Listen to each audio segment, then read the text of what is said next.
महिमा अलेख महामहिमा अलेख मोर पूज्य गुरुजी साधु सन्थ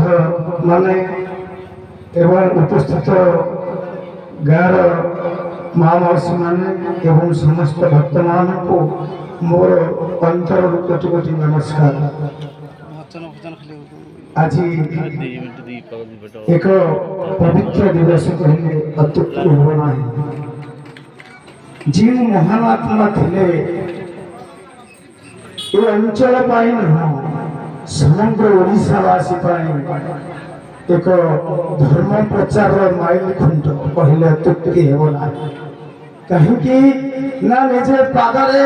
चाली चाली ग्रामे ग्रामे बुली बुली जेते आश्रम करिसंती तांको जीवन काल भितर एमिति को बाबा भी मध्य करनथि इति परिश्रम करिसंती से जे न खाई न पी अनाहार रही मध्य महिमा धर्म को आज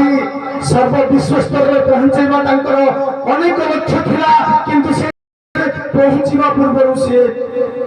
धराशायी हे गले से महान महात्मा आज आम गहन नाहती कहले अत्युक्ति हम ना। आम हृदय मध्य सुधा विराजमान करुछंती जो भक्तटीए